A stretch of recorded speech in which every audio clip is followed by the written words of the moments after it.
La tecnología tiene estas cosas, ¿no?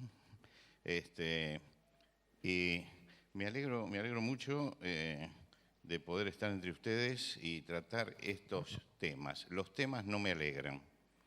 Sinceramente, tengo que decir, los temas no me alegran. Tener que hablar de esto en este tiempo es terrible, ¿no? Pero bueno, esto es lo que tenemos y esto es lo que tenemos que afrontar. Ustedes saben lo que era el caballo de Troya, ¿no es cierto? Bueno, yo estaba un día en los Estados Unidos, pero yo me alegro de esto. Estaba en los Estados Unidos y estaba hablando para doctores en divinidades y todas esas cosas que tienen los americanos, y yo mencioné el caballo de Troya. Digo, bueno, porque el caballo de Troya, y viene uno de los doctores y me dice, ¿qué es el caballo de Troya? Entonces le digo, bueno, digo, de la Ilíada, digo, el caballo de Troya, la guerra de Troya, ¿y qué es la Ilíada? Y eso habla de una especialización terrible que tienen, donde no hay cultura general. Y el problema es que una sociedad que va cortando la cultura en la gente, le resulta mucho más fácil meter todas estas ideas, porque saben de una sola cosa. De una sola cosa. Y esto es terrible, y esta es la educación que está viniendo en este momento a nuestro país. Una educación que dice, bueno, no tiene que ser enciclopédica, ¿no? Sí, pero tiene que haber una cultura general donde uno pueda decir el caballo de Troya y la mayoría sepa que es Troya, porque eso forma parte de lo que nosotros somos, de nuestra historia, de nuestros antecedentes históricos. Pero bueno, en eso estamos en este momento, lamentablemente. Vamos a abrir la Biblia en el Salmo 139. Salmo 139, y vamos a leer los versículos 13 al 16. Salmo 139.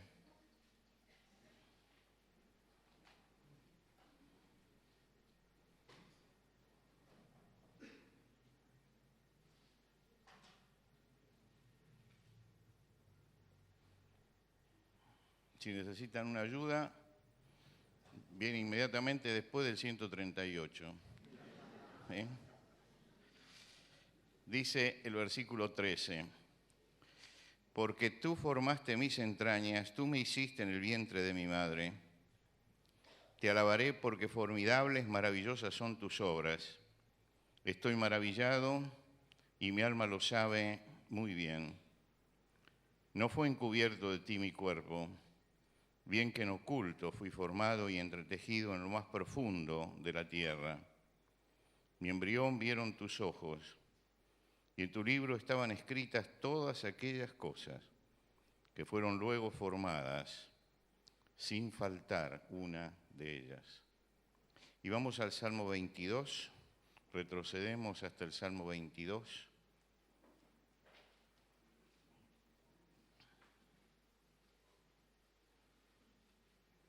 El Salmo 22, vamos a leer desde el versículo 9.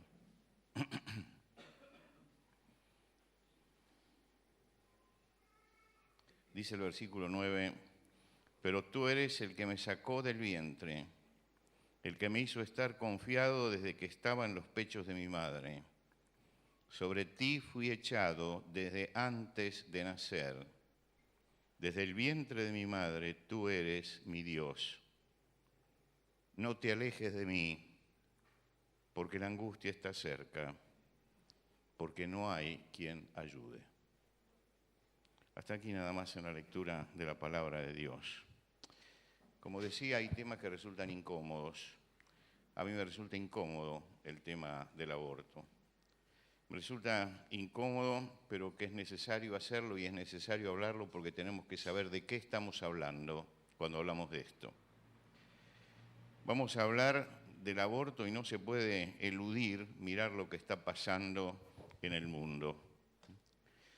Si nosotros hacemos una recorrida mundial de las estadísticas que hay países que tienen estadísticas muy, pero muy exactas sobre el aborto, porque tienen clínicas, porque además está legalizado, entonces tienen estadísticas exactas.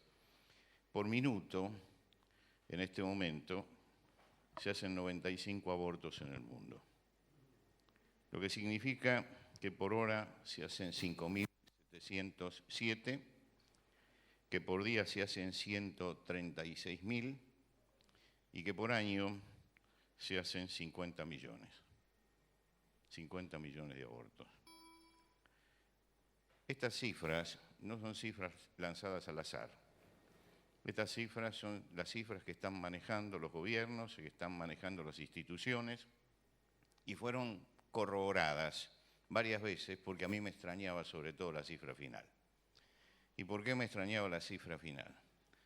Me extrañaba la cifra final porque la Segunda Guerra Mundial en 5 años dejó 50 millones de muertos. Quiere decir que el mundo está viviendo una Segunda Guerra Mundial todos los años. 50 millones de muertos todos los años.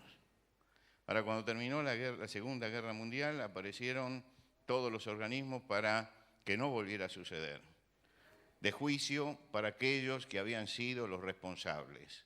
La grabaron en la memoria de la gente. Hoy recordamos el Holocausto y todo lo que sucedió en la Segunda Guerra con horror. No queremos una Segunda Guerra Mundial, una Tercera Guerra Mundial. No queremos que esto vuelva a suceder. Decimos nunca más, nunca más. Pero resulta que tenemos una guerra mundial, una Segunda Guerra Mundial todos los años y acá todos miran para el otro lado. Estas son cosas que hay que denunciarlas porque el 26% de los embarazos termina en aborto. Es decir, 1 de cada 4 embarazos termina en aborto en el mundo. Piensen ustedes que cada año 1 de cada 28 mujeres entre 15 y 45 años se practica el aborto. 1 entre 28 mujeres entre 15 y 45 años se practica el aborto. Argentina, dicen las abortistas que tiene 500.000 al año. Estaría por encima del promedio mundial. Si nos ajustamos al promedio mundial hay que decir que son menos, que son alrededor de 250.000 abortos al año. Yo estuve conversando con algunos médicos y algunos médicos serios que no son abortistas sostienen, sin embargo, que pueden ser 500.000. Prefiero trabajar con una cifra un poco más baja para no ser alarmista, pero no menos de 250.000 abortos. Es decir, 250.000 seres humanos que se van por las cloacas de la ciudad sin que nadie haga absolutamente nada. Tenemos un proyecto de legalización ahora del aborto. Gente con pancartas diciendo yo aborté como si esto fuera un orgullo. Y es una tremenda contradicción los mensajes que estamos recibiendo, porque por un lado se habla de la vida y de prolongar la vida y todo esto, y después se vota una ley del aborto. Permítanme hacer otra aseveración que tal vez no se corresponde con el tema. La mayoría de nuestros legisladores, cuando van a la Cámara, ponen las manos sobre los evangelios y juran por los santos evangelios. Cuando juran por los santos evangelios están diciendo que ellos comulgan con los principios cristianos. ¿Qué otra cosa están diciendo? Y después firman una ley de aborto y discuten una ley de aborto. Yo, lamentablemente, lo digo, es mi pensamiento. Creo que son un hato de hipócritas, porque cuando usted pone los santos evangelios tiene que respetarlo. Y creo que uno de los pedidos que tenemos que hacer es que no se tome el nombre de Dios en vano, porque se está tomando el nombre de Dios en vano. Es un tema difícil porque trae culpas. Posiblemente, no es mi intención cargar culpas, posiblemente aquí haya alguna mujer que en el pasado haya abortado, posiblemente. Yo tengo en cuenta esto. No es mi intención cargar de culpas, ni abrir heridas, ni producir dolor. Quiero mirar para adelante. El asunto es si usted arréglelo con el Señor, pero quiero mirar para adelante para resolver un problema y encontrar la solución de Dios. ¿Cómo encarar el tema? Hay dos posturas frente a esto. una postura religiosa. Tengo problemas con el audio, con el micrófono. Pero mientras que ¿ustedes me escuchan de arriba? Sí, no hay problema. Entonces, cualquier cosa, dejamos el micrófono aparte. Hay dos posturas con respecto al aborto. Una postura religiosa antiabortista, absolutamente antiabortista, que sostienen los evangélicos, la Iglesia Católica y algunos grupos más que no son ni evangélicos ni católicos, pero que mantienen por sus principios una actitud antiabortista. Y del otro lado, una actitud agnóstica que es proabortista. Y se han formado en nuestro país dos fundamentalismos. El fundamentalismo de un lado y el fundamentalismo del otro. Es decir, yo me voy a poner en el medio. Hay un fundamentalismo que dice, tenemos que tener aborto. Y hay otro fundamentalismo, del otro lado, que dice, no tenemos que tener aborto. Uno le pregunta a uno, dice, ¿por qué están muriendo mujeres? Y le pregunta al otro, dice, porque el apóstol Pablo dice. Y es un diálogo de sordos es un diálogo de sordos. Yo di una conferencia en Buenos Aires que decía, el título era, dos fundamentalismos se enfrentan. Y el subtítulo, cuando dos fundamentalismos se enfrentan, no se puede discutir una ley del aborto. Porque realmente no se puede discutir cuando hay posiciones que son irreductibles y cuando no se busca la racionalidad. Porque Dios por algo nos dio la cabeza. La cabeza no es un separador de orejas, es algo más que eso. Se dio para que la usemos. Y en esto tenemos que usar la cabeza y aprender que sobre este tema no hay que tener posturas cerradas, sino que hay que aprender a dialogar. Los griegos primero tuvieron a sus grandes trágicos y sus grandes dramaturgos que escribieron acerca de los grandes dramas que había en la humanidad. Cuando los griegos iban a su teatro para ver, veían los grandes males y ese teatro era didáctico. Le mostraba los grandes males de la humanidad y terminaban tan trágicamente que la gente se iba diciendo, esto no hay que hacerlo. Y entonces criticaban el incesto, la violencia, defendían esas cosas a través de un teatro que era muy violento. El teatro lo llamaban ellos tragedia. ¿Tragedia qué quiere decir? La tragedia era el grito que daba el chivo cuando lo mataban. Cuando un chivo lo matan, grita, y ese era el grito. Ellos sentían que la tragedia era como un grito animal que daba el hombre frente a los males que tenía. Ese grito tremendo, ellos lo interpretaban allí públicamente, hasta que en el siglo IV empezaron a decir, pero tenemos que buscar una solución. Y empieza la filosofía. Empiezan las grandes preguntas, la filosofía con respecto al hombre, las grandes preguntas. Bueno, ¿por qué no empezamos a pensar qué es la justicia, qué es la verdad? Y aparece Platón con sus diálogos. A la tragedia se le contestó con los diálogos. Es decir, que cuando hay una tragedia hay que aprender a dialogar para encontrar una solución. Lo enseñaron los griegos hace 2400 años. Que las posiciones de gritos únicamente no llevan a nada. Hay que sentarse para hablar.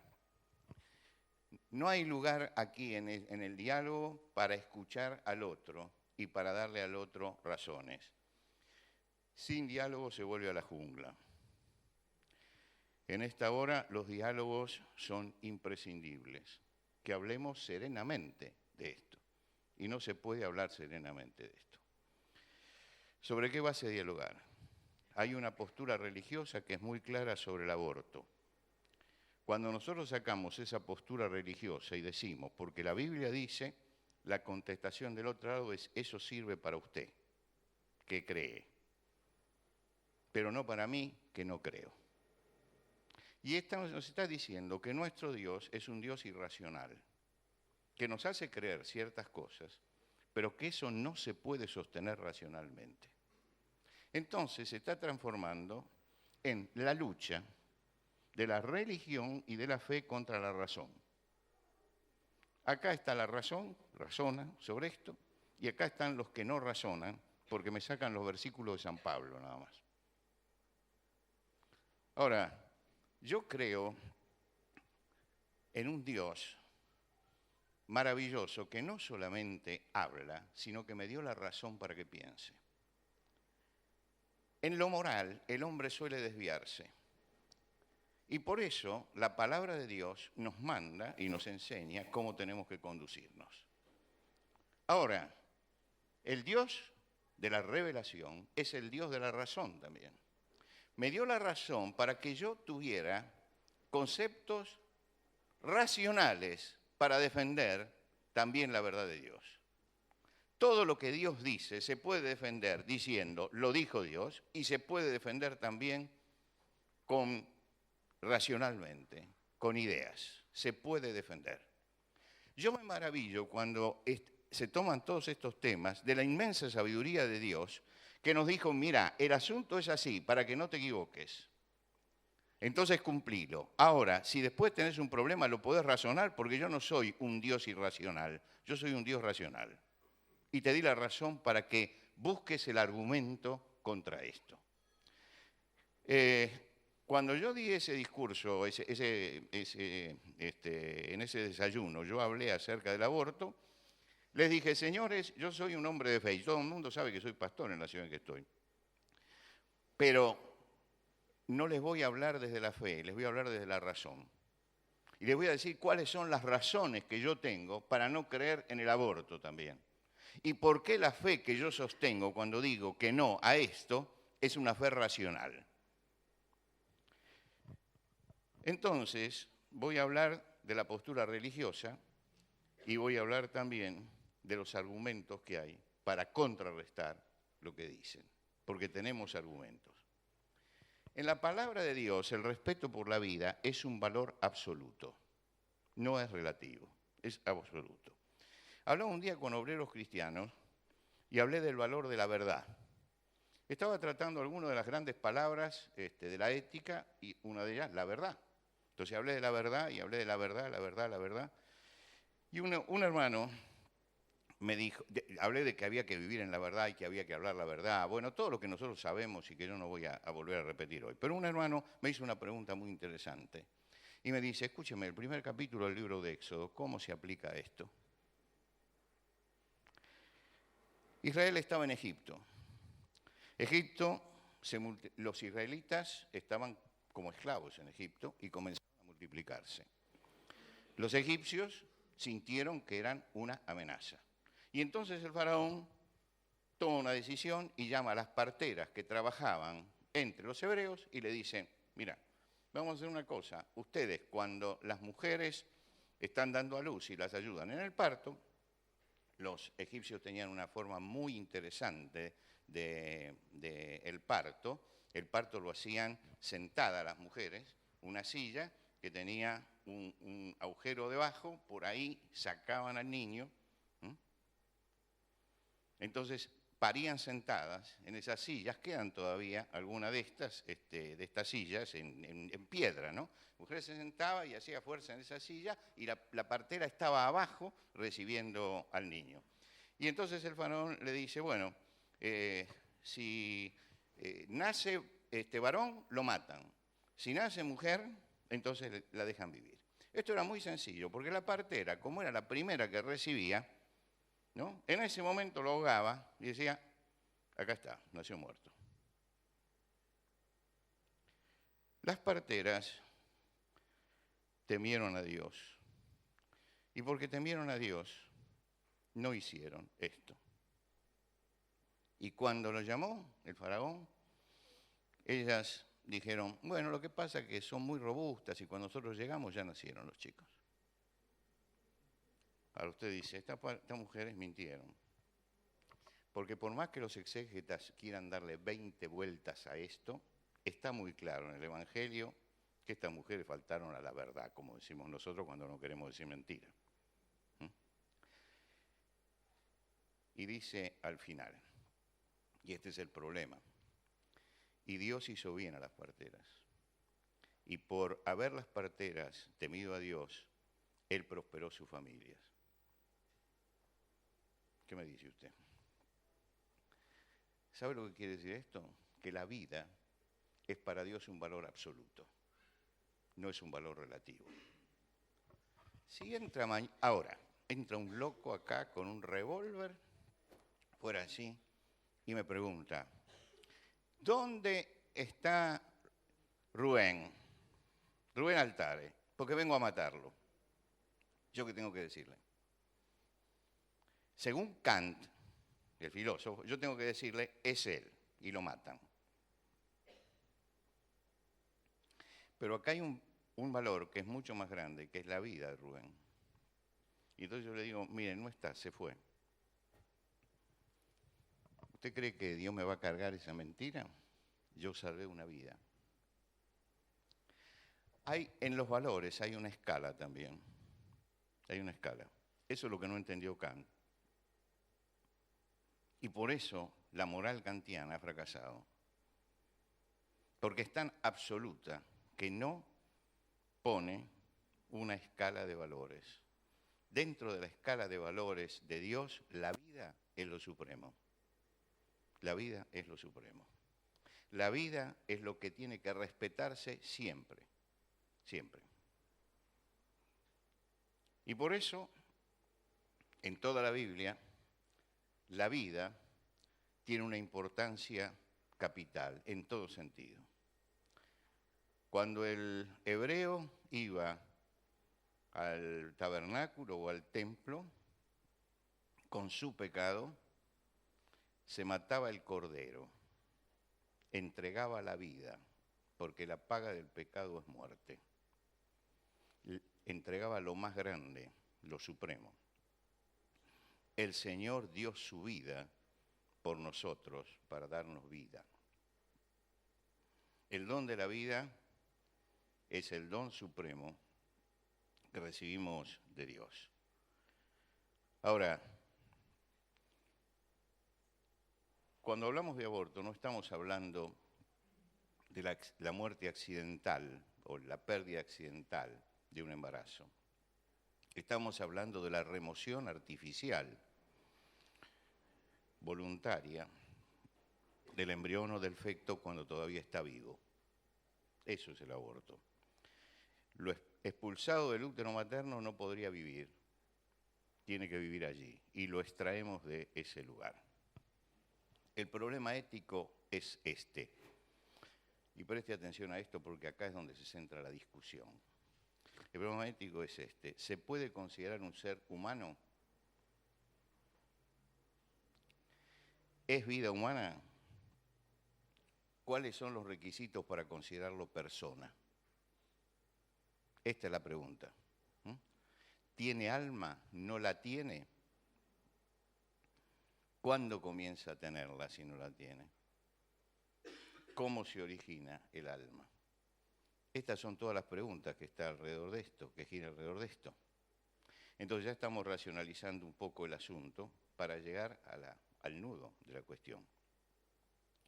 Por eso el problema no es estar en pro o en favor o en contra del aborto. El problema es saber si allí hay vida humana o no hay vida humana. Si no hay vida humana, ninguno de nosotros, aún como cristianos, puede oponerse al aborto, porque no hay vida humana, es un conjunto de células. ¿Acaso no se sacan los tumores? Pero si hay vida humana, hay que respetarla, porque es de Dios. Ese es el nudo de la discusión que hay que tener. Si hay vida humana o no hay vida humana. Aristóteles, 4 siglos antes de Cristo, habló del aborto. Él decía que se podía controlar la superpoblación por el aborto. Y a nosotros esto nos eriza los pelos, pero hay que entender lo que entendía él por eso. Él no tenía los conocimientos científicos que tenemos nosotros. No tenía esos conocimientos, porque nosotros hoy conocemos muchas cosas que en aquel tiempo no se conocían. Y él dice, antes que el embrión, fíjense ustedes, haya recibido la sensibilidad y la vida, antes, el carácter criminal o inocente de este hecho depende absolutamente solo de esta circunstancia relativa a la vida y a la sensibilidad. Es decir, se puede abortar, pero antes de que el embrión haya recibido la sensibilidad y la vida. Y si no, dice él, es un hecho criminal. Ahora, él en esa época, sin conocimiento científico, creía que la vida venía cuando se sentía el primer movimiento.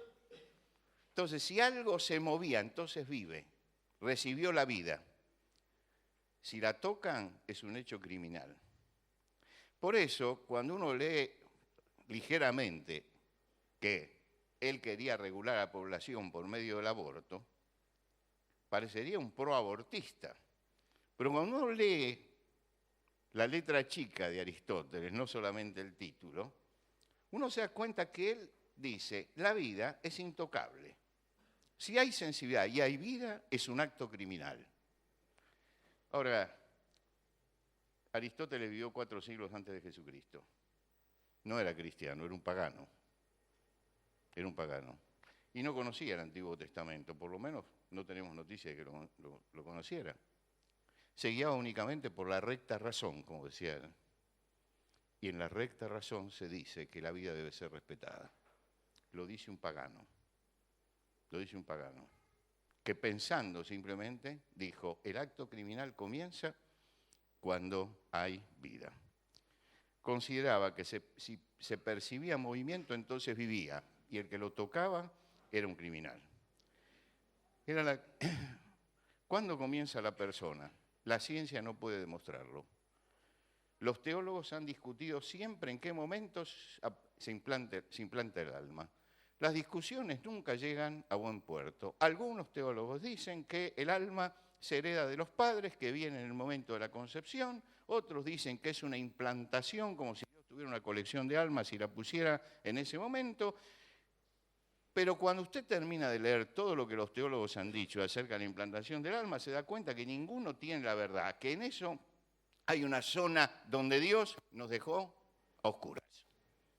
Nos dice, eso ustedes no lo saben. Lo que la Biblia enseña es que el hombre es creación de Dios desde el vientre de la madre. Lo hemos leído. Porque tú formaste mis entrañas, tú me hiciste en el vientre de mi madre. Fíjense, tú me hiciste, tú me formaste. Ahora, él utiliza las dos palabras, señalan dos oficios. El tejedor urdiendo, me hizo, está urdiendo la trama, y me formaste. El alfarero está dándole forma. Quiere decir que en el vientre de la madre ya está trabajando Dios desde el principio. Me hiciste y me formaste. Dios actúa en el seno materno como un tejedor que va tejiendo lo que el hombre va a hacer, como un alfarero que lo moldea con arcilla. Y por eso Jeremías dice, antes que te formases en el vientre te conocí, y antes que nacieses te santifiqué, y te di por profeta a las naciones.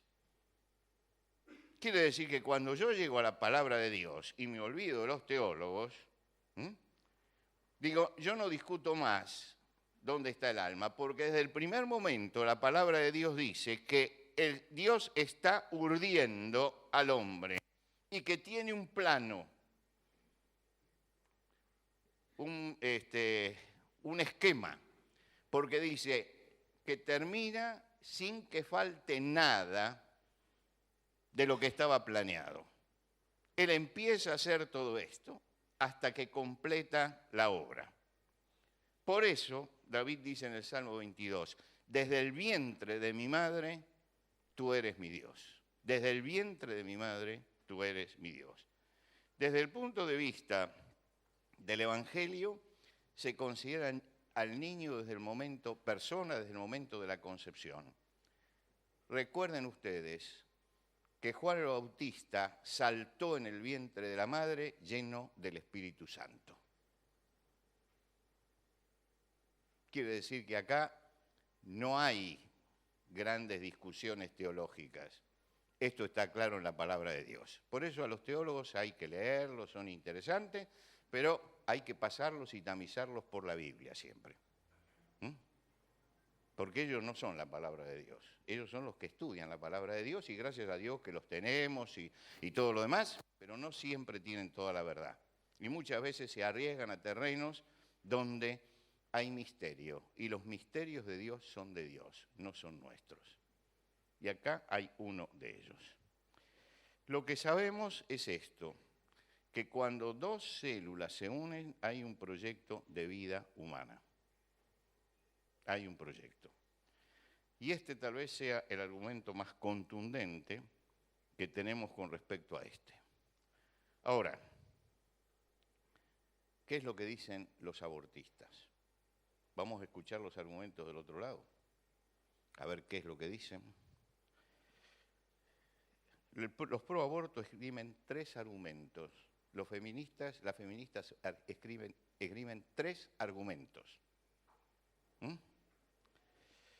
El primero de los argumentos es: la mujer puede hacer con su cuerpo lo que quiera. Ese es el primero de los argumentos. El segundo es impedirlo, perdón, me fui para el otro lado. Impedirlo, a ver si podemos retomarlo. ¿Están todos? ¿Están los 3? Listo. Impedirlo es atentar contra su libertad. Y el tercero, el embrión y el feto pertenecen a la madre.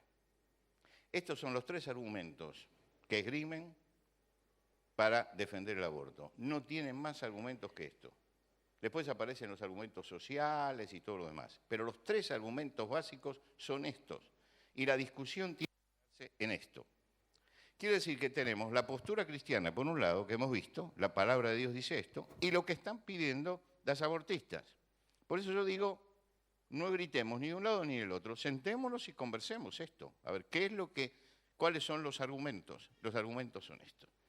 Ahora, lo que la ciencia enseña, yo no soy un científico, acá seguramente habrá médicos, si yo me equivoco en algo, por favor, doctor, me interrumpe, porque yo no conozco la materia más que como un estudioso, no estuve en la Facultad de Medicina. La única facultad que pisé fue la de Filosofía, así que es la única. Pero algunas cosas uno sabe porque uno lee. ¿Qué es lo que la ciencia enseña? Fíjense ustedes que hay algo que es el genotipo, que es el ADN, lo que nosotros llamamos el ADN. ¿Y qué es el ADN? Es como el documento nacional de identidad. Usted tiene un documento nacional de identidad que se lo dio el gobierno y que dice que usted es una persona determinada, diferente a todas las demás. Cuando usted se muere, cuando yo me muera, van a pedir mi documento. Mis deudos van a tener que entregar el documento. Por eso me dice el médico, lo primero que piensan los deudos no es en donar los órganos, es dónde guardó la libreta el abuelo. ¿No es cierto? Dice, lo primero que piensan es eso. ¿Por qué? Porque tienen que hacer la defunción y allí el documento se le da de baja. Es único. Cuando se unen las 2 células, aparece un genotipo diferente. Es decir, aparece una cédula de identidad biológica de otra persona. No es la misma que la del cuerpo, ni del hombre ni de la mujer.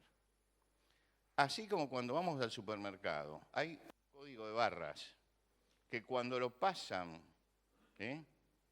nos da el precio y el nombre del producto, así también esa célula tiene el nombre nuevo de la persona y tiene sus características. Está toda metida en esa célula primera. Se unieron una célula del varón y una célula de la mujer, el óvulo y el espermatozoide se unieron allí, cada uno llevaba un código genético diferente, porque son diferentes, se unieron y formaron un tercer código. Ese tercer código no es ni el del hombre ni de la mujer. Es una nueva célula de identidad. Allí hay alguien, una persona diferente, que recibe en el primer momento la cédula de identidad del ADN. ¿Cuál es la prueba de identidad que nosotros la tenemos como la prueba reina? Cuando se encuentra un cadáver que no se sabe quién es, ¿cuál es la prueba que se hace? Cuando alguien reclama paternidad y no se sabe quién es, ¿cuál es la prueba que se hace? La prueba reina de identidad es el ADN. Y acá me detengo un minuto. En Uruguay, yo cruzo permanentemente el charco, como dicen acá, por el programa. Pero además del programa de radio, el programa de radio sale permanentemente en una radio AM, la Radio Rural de Montevideo, y se escucha en todo el país. Entonces, cuando hay un debate, es interesante, ellos tienen políticos realmente inteligentes, capaces, mucho más capaces que los argentinos, invitan a que hablen representantes de cada sector y se sientan y los escuchan. No llaman al artista de moda para que hable, no la llaman a la Siciliani para que hable del aborto. ¿Qué va a decir? ¿Qué va a decir? Estas cabezas huecas no tienen que estar allí, tienen que estar los que piensan. Entonces me llaman de Uruguay y me dicen si yo puedo ir para hablar en el Congreso. Y fui a hablar por el asunto del aborto, después fui por el asunto de la libertad religiosa, pero la primera vez fui por el aborto. Y entonces empecé a esgrimir los argumentos. No obstante, la izquierda, que estaba allí, era el partido gobernante, el partido de Tabaré Vázquez era presidente, votó la ley del aborto. Mandaron la ley para que fuera implementada. El presidente Tabaré Vázquez recibe la ley que firmó su partido y la veta.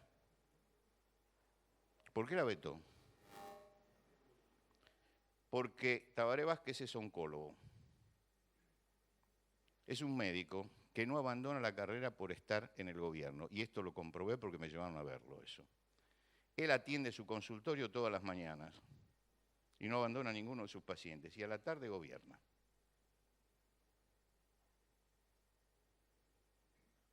Ahora, es un hombre dedicado a defender la vida y a luchar contra la muerte permanentemente, porque es la tarea de un oncólogo, ¿no?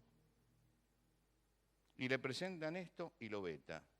Y él dice, en el veto, si el ADN es la prueba reina de la identidad, no se puede aprobar la ley del aborto porque atenta contra la persona humana.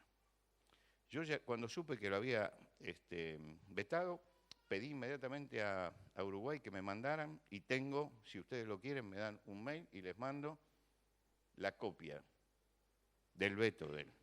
El partido se enojó, renunció al partido. Ahora lo fueron a buscar y lo hicieron de vuelta presidente. ¿Por qué? Porque es un hombre capaz, inteligente. Y como hombre inteligente, no lo llevan de las narices porque esté en un partido político.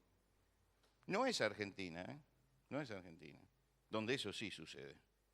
Donde hoy tenemos todavía 9 indecisos. ¿Sabe lo que significa 9 indecisos? Nadie puede estar indeciso en este momento, después de todo lo que se ha hablado. Usted saque conclusiones de por qué están indecisos, qué están esperando para decidirse. ¿Mm? Bueno, usted lo dice, yo no lo digo. Es terrible lo que pasa, ¿no? Ahora, la ciencia enseña que entonces que el embrión es un ser diferente a la madre. Un ser diferente a la madre. ¿Por qué? Porque tiene un código de identidad distinto. Tiene un código de identidad distinto. La madre y el embrión son diferentes. El código se forma del padre y de la madre, pero no es el de ninguno de ellos dos. Estamos ante una nueva vida. Vamos a contestarle entonces a las abortistas.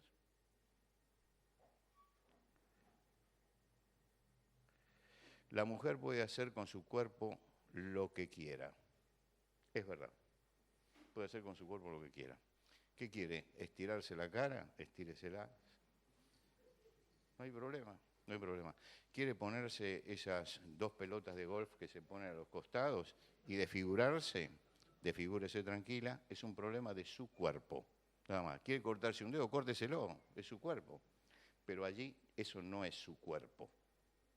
Por lo tanto, cuando dicen la mujer puede hacer con su cuerpo lo que quiera, yo digo sí, con su cuerpo sí, pero esto no es su cuerpo. Ahí está ubicado geográficamente otro ser que no llegó allí por casualidad. Ese otro ser debe ser respetado. está ubicado, pero no le pertenece a la madre. ¿Por qué? Porque es otra persona. La sociedad, una sociedad civilizada, y esto lo dice el doctor Tabaré Vázquez al final, dice, las sociedades civilizadas se caracterizan por defender a los más débiles. Y los más débiles son justamente esos que están todavía en el seno de la madre. ¿Qué me cuentan los que defienden los derechos humanos, que ahora se callan la boca y defienden el aborto? ¿Qué derechos humanos?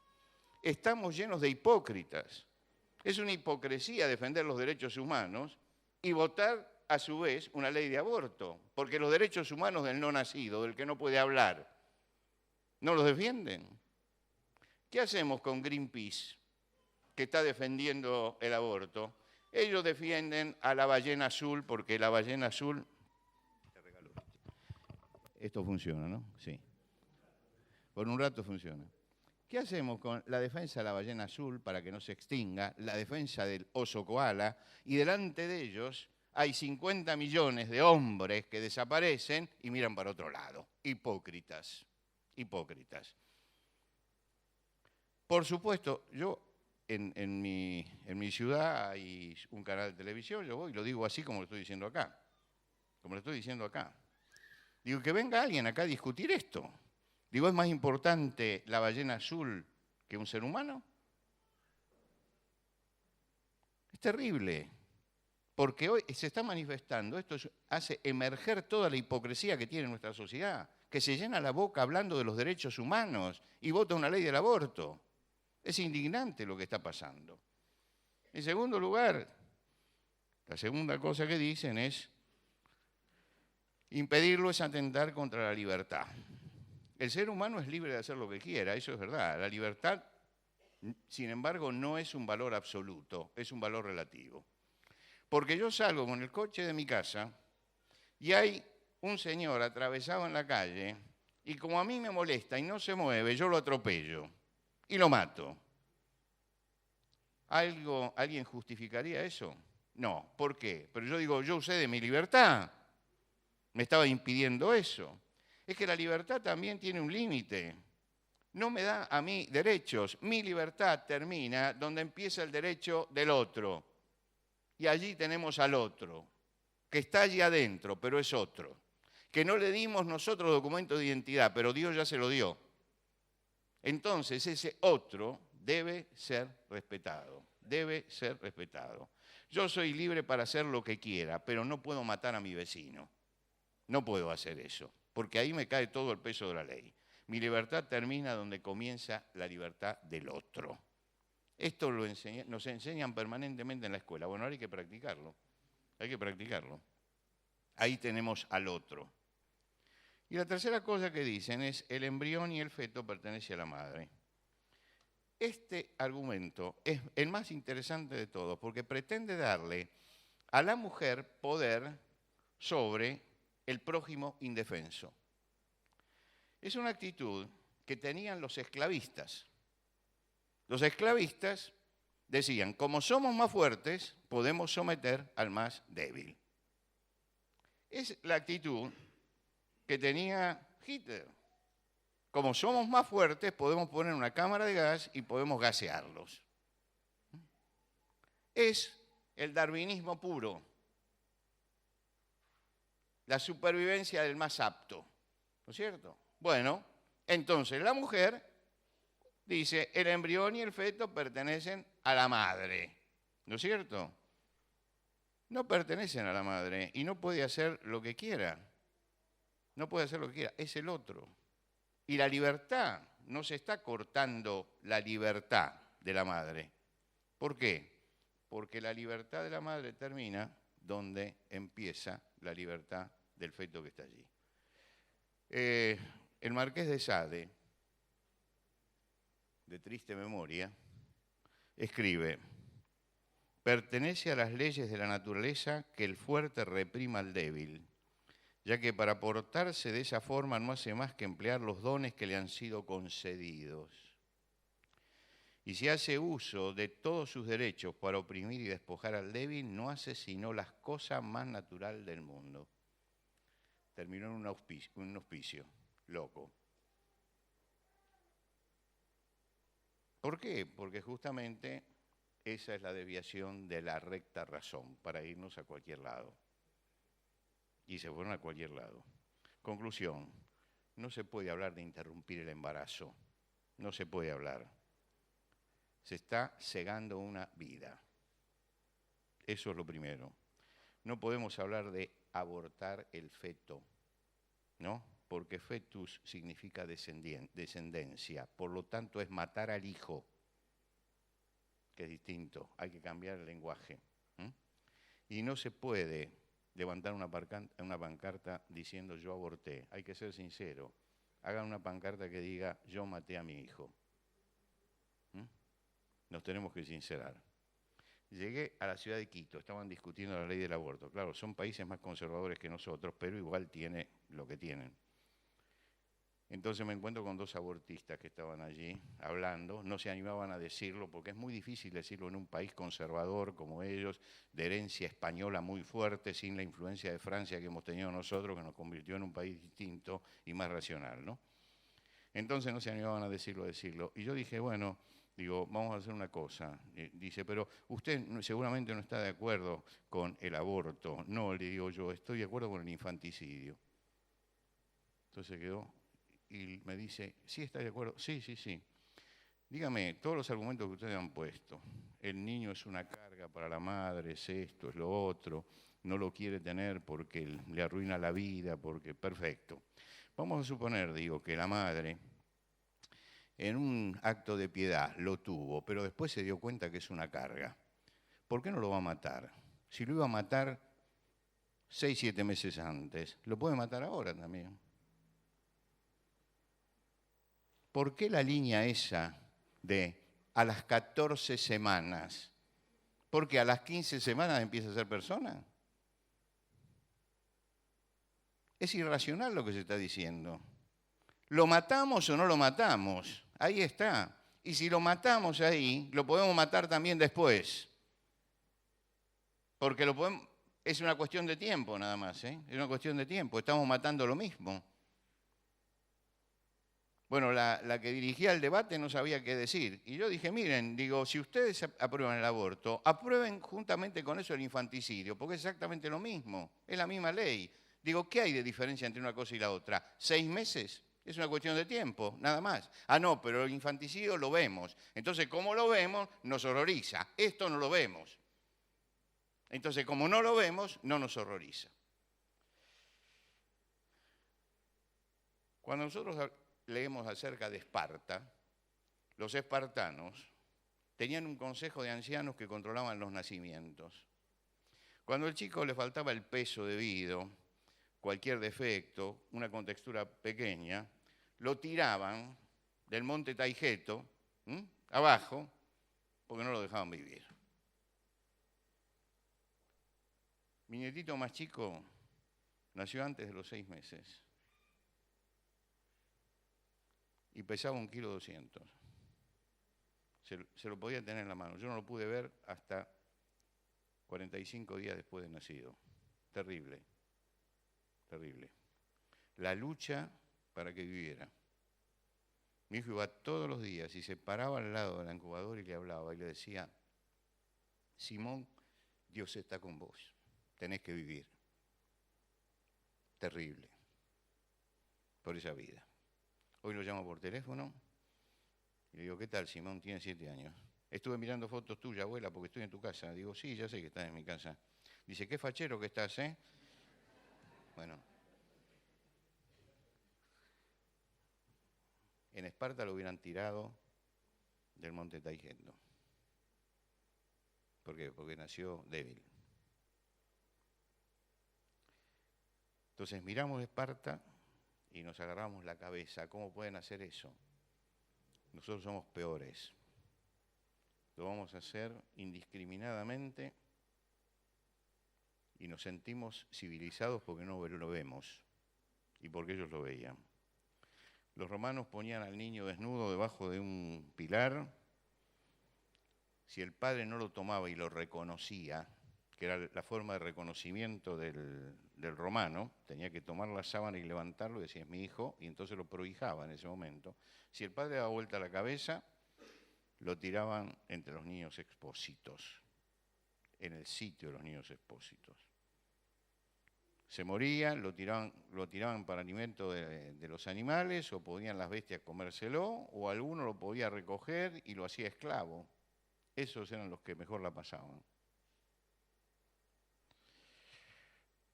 ¿Por qué cambió el mundo antiguo?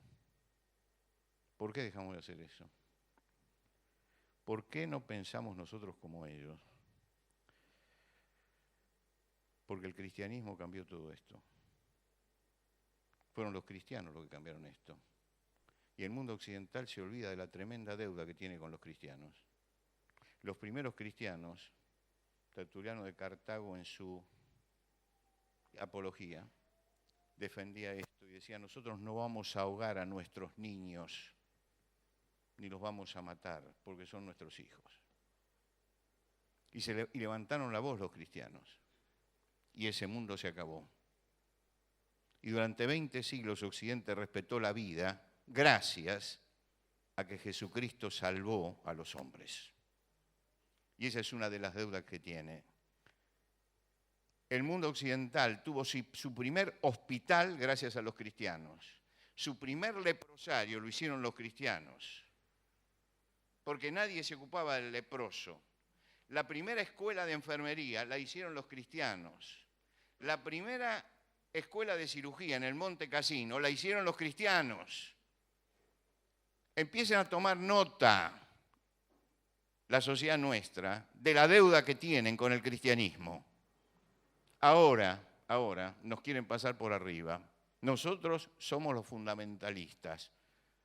Señores, esta civilización tiene una deuda tremenda con los cristianos, porque los cristianos crearon un mundo que quiso ser realmente respetuoso de lo humano.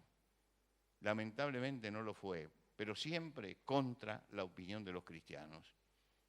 Pero transformaron el mundo antiguo. El aborto nos vuelve a un pasado del cual no tenemos que ni siquiera pensar en volver. Ayer lo dije, algunos se horrorizaron, lo repito para la gente de San Francisco que ayer no estaba. Los fetos antes se tiraban, ahora se industrializan y ahí se saca el colágeno. Se venden por kilos para usar el colágeno. La vida pierde así su sacralidad. De ahí podemos ir al infanticidio, podemos ir a la pedofilia, a la eutanasia, que es lo próximo que se va a discutir, la eutanasia. Tomen nota. ¿Y por qué no torturar y cometer genocidios? Si el más fuerte puede contra el más débil. ¿Por qué no matar a la gente en un gesto de amor y caridad cuando tiene una enfermedad terminal? España se jacta hoy de que no tiene niños mogólicos. No, los mataron a todos, porque practican la eugenesia. Cuando el niño en el seno materno es mogólico, entonces lo matan. Yo vivo muy cerca de un taller de niños mogólicos, donde los niños mogólicos van a trabajar. Esos chicos tienen una carpintería, trabajan en la carpintería, por supuesto, con gente que los instruye, ganan su dinero, el Estado pone lo otro. Esos chicos, según los abortistas, no tendrían que existir. Yo fui a darles una charla un día a ellos, una charlita personal con ellos. No hay gente más cariñosa, no hay gente más cariñosa que el chico que tiene síndrome de Down. Hoy vienen corriendo todavía cuando me ven para abrazarme. ¿Los matamos? ¿Eso queremos hacer? Yo los miro a veces cuando salen de picnic todos. Y yo digo, ellos no son los que echan a perder la humanidad. Ellos son los que tienen esperanza. Somos los otros, los sanos. Lo que hacemos es, somos nosotros. Perdón. los hombres al rebelarse contra la sacralidad de la vida, matan, no sé si, no se está viendo todavía, matan a los chicos en la semana, desde la semana octava se los está matando hoy, de la semana octava. Ahora sí, tengo que avanzar. Fíjense ustedes acá, ahí tenemos. Fíjense ustedes acá, en la tercera semana, o tercera semana y media, el corazón ya está latiendo, ya está latiendo. En la cuarta semana mide 1 centímetro, pero se distingue la cabeza y el cuerpo, la boca, las orejas y los ojos rudimentarios ya están ahí. En la sexta o séptima semana se detecta el funcionamiento cerebral, ya está caminando el cerebro. En la octava semana se reconocen todos los miembros del cuerpo, se reconocen los dedos de la mano, tienen impresión digital, tienen las huellas digitales. En la octava semana, cuando ya está en ese estado, empiezan los abortos. Nosotros lo queremos en la semana 12, donde todavía está más adelantado, o en la semana 14. Pero en la semana 8 ya tenemos a alguien que se reconoce todos los miembros del cuerpo, se reconocen los dedos de las manos y de los pies, se le reconocen las huellas digitales, están dando el cerebro y están dando el corazón.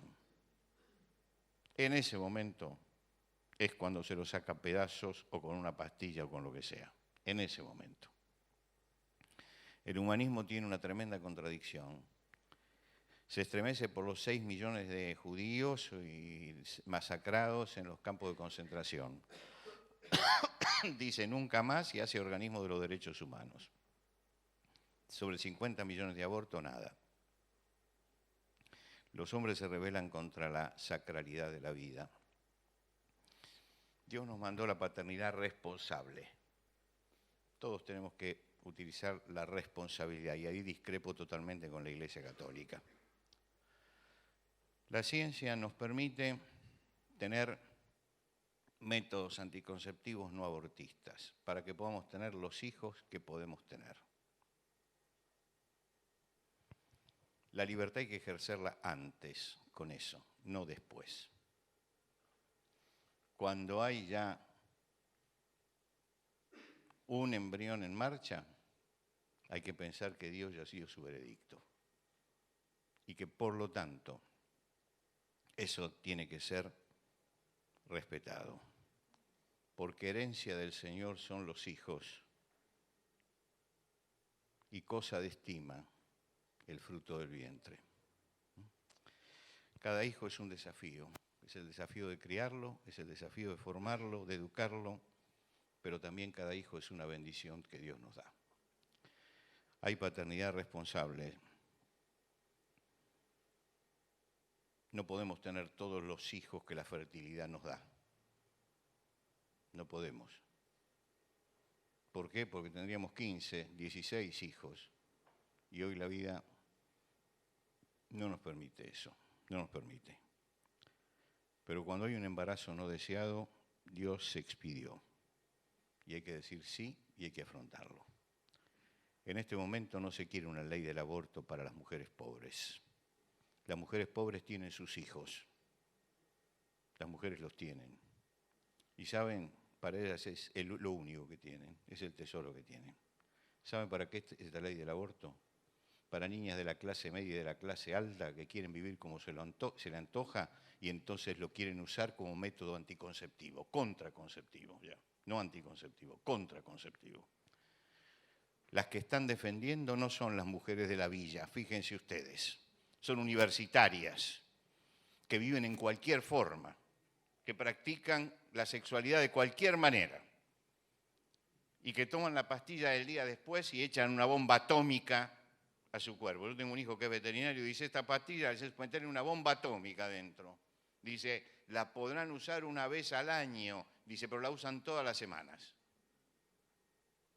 hoy estamos en una sociedad desnaturalizada. En nuestra iglesia hay una chica que es partera, chica, es una señora, tiene 30 años, pero para mí sigue siendo una chica.